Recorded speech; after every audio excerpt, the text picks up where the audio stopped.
Kung ikaw adunay sala, dili jud ka basta-basta makasulod sa balay. Mao ni nahitabo sa ilahang kuya nga naara sa gawas, nagtanaw-tanaw kay dili man kasulod diri sa balay kay nakasala lagi. Kung nakita ninyo tong ako ang gipost nga nagdugo ang ilong ni Luis, mao to iyang sala kay ihang gisumbag. Ako nagdahom nga ihang sumbagon ang iyang manghod kay lagi nagilog sila sa usa ka agre. Kung sa Tagalog pa ang agre ay kalamansi. Pakuha na ko siya og agre kay ako lagi himon og juice para ipainom nako sa ilaha kay gipang ubo og sipon sila. Sa dihang maotoy nahitabo nga nagilog sila sa agri og ang isa pod wala nakapugong sa iyang kamot maotong gibanatan niya iyang manghod og nagdugo ang ilong og sa iyang kahadlok nga ako siyang bunalan, so syempre mabunalan jud nako siya. Jud siya naguli diri sa balay hantud naghapon na lang kay mahadlok lagi nga mabunalan. Sa ikapila na nako siya gitawag nga magsulod diri sa balay kay para lagi tustoyahon ako nga nung ihatong gibuhat pero wa gyud siya namati sa ako akay nagsigira siya og dagandagan niya kapoy baya magukod-gukod. Mao to nga gipasagdan sa nako siya kay kabalo ko ana pagkaon niya muli ra gihapon na siya o maapsan na gihapon ako siya, di ba? Og mao to nakauli na siya diri sa balay og ako na din siyang gikastigo gipangutan ako siya og ngano ing ato nahitabo. Syempre dili jud mawala ato ang banat nga bunal diha sa iya kay para jud matagam. Fast forward ta pagkaugma nagtuob ko ani mga bata si Luis ug si Angel, so nagbutang ra ko diha og sin ininit na tubig tapos bakes kay para pud masimhot nila ang kainit. Para dili pud masayang ang aso sa ininit kay man to importante nga nung nagtuob-tuob ta syempre magtabon pud ta og habol. Sabi na akong pugong-pugong diha kay si Luis grabe kaayo kalihukan basi udong malapuan uroy mi dinha anya gusto na siya mugawas kay di na siguro siya kakaya sa kainit. Kinahanglan man jud adi sir ka mugawas dinha kanang wala na jud siya aso, wala na aso ang ininit tapos gipaningot na ka og maayo kay para mugawas ang mga panuhot. Na jud nakaanto si Luis to tan-awa na ninyo ni gawas na jud siya sa habol. Ko na lang po siyang gipagawas kay sige niya kabukabon ang habol niya sayang kaayo ang aso.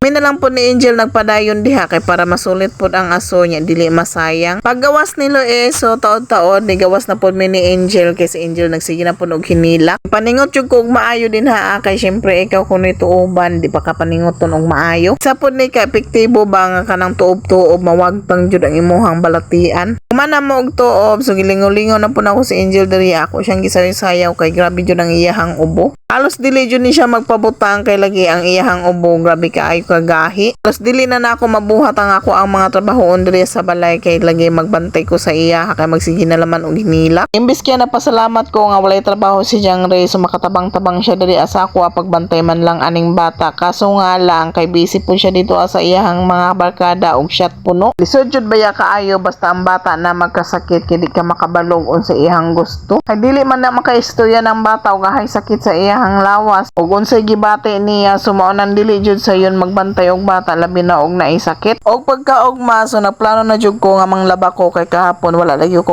pang laba kay nagbantay ko sa iya kanya karon kay namurag naarang-arang naman siya so mao nang karon na lang pug ko manglaba. Imbis kay nakaandam na ako ang mga labhonon diha nya karon kay pagbiya na ko sa iya maghinilak naman pud siya. So mao tong ako na lang siyang gisapatusahan niya ako siyang gipalakaw-lakaw diri kay may na lang malingaw siya. Tayanan lang pud ang ihang mga liho kay bisag unsay makita ani ihang puniton. O tan-awa ninyo mga madi naka-smile ang bata kay nakakita og papel. Maulan jud nay delikado kay basin og di nimo mabantayan iya dayon nang ihungit. Jud nay nakapait sa kinabuhi nga naa kay partner pero busy dito sa gawas. Ingon na lang jud ko sa ako ang kaugalingon nga mas importante pa ang ihang barkada kaysa iyang pamilya. Kay one call lang tuan na dayon siya og diri arataman. Daghan salamat sa pagtan-aw.